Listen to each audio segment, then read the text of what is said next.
Welcome to the cell phone audio tour of the Sculpture Gardens at the Baltimore Museum of Art. This tour is designed so that you can explore the sculpture gardens at your leisure. For more information on select sculptures, please press the 2-digit number on the yellow marker next to the sculpture's label.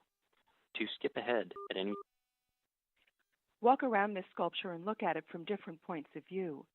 What do the forms suggest to you? Pistons, parts of an engine, some kind of mechanical dynamo? Is there a sense of something animate as well? This bronze sculpture, the horse, was cast from a smaller plaster created in 1914 by French sculptor Raymond du Champvillon. In 1914, when he made the sculpture, du Champvillon was a member of the French cavalry. He actually worked on the sculpture while on leave from his military service. We know from sketches that the... Welcome to the cell phone audio. If you were to describe the feeling that this sculptured figure to create a sculpture that is highly teetering on the brink of collapse, by combining these work is a preparatory study for a large monument horse was about to be replaced by a machine in the Netherlands.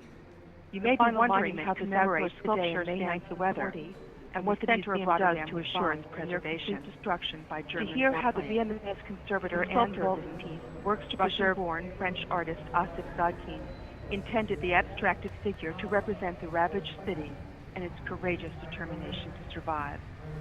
The arms with their massive hands writhe upward to hold back the sky from which the bombs are falling. The torso of the figure has been ripped. Welcome to the cell phone audio tour of the sculpture.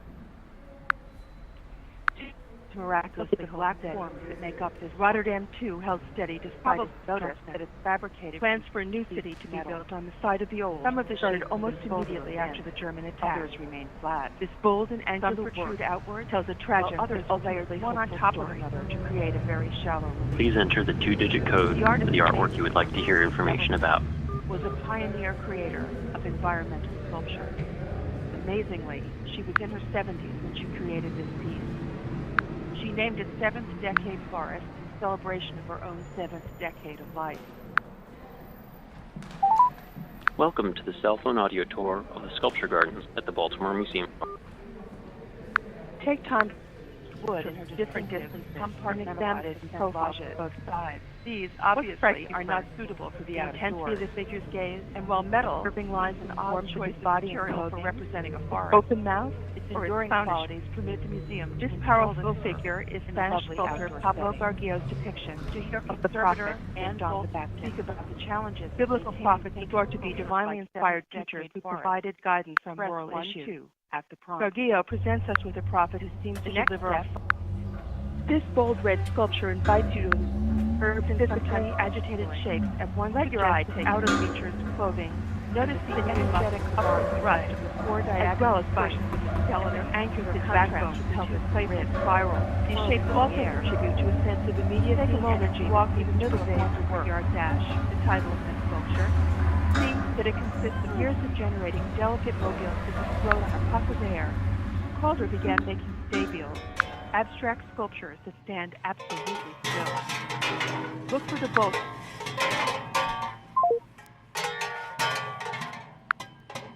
Time to look at this sculpture from different distances and examine it in profile from both sides. What strikes you first? The intensity of the figure's gaze, the curving lines and forms of his body and clothing, his open mouth, or his clownish feet? You may be wondering how we protect our bronze sculpture in the moral issues. This Gargio presents us with a prophet who seems to deliver a fiery oratory, with an arm raised high and mouth wide open. Unlike most figural sculptures, his body is made up of nearly as much empty space as solid form. The curved and sometimes agitated shapes at once suggest outer features, clothing, and the sinewy muscles of arms and legs, as well as portions of the skeleton, his backbone and These shapes also contribute to a sense of immediacy and energy that seems to pervade the work. How the sculpture was made. This is typical, and we learned that this sculpture was one of 9 that was cast in 1966. There were no bronzes of this work cast during the artist's life. He died very young, and with only the plaster model within existence. And his brother, half-brother, the artist Marcel Duchamp, was the one who was responsible for making all the decisions about the bronze cast. And the first bronze was cast in 1930.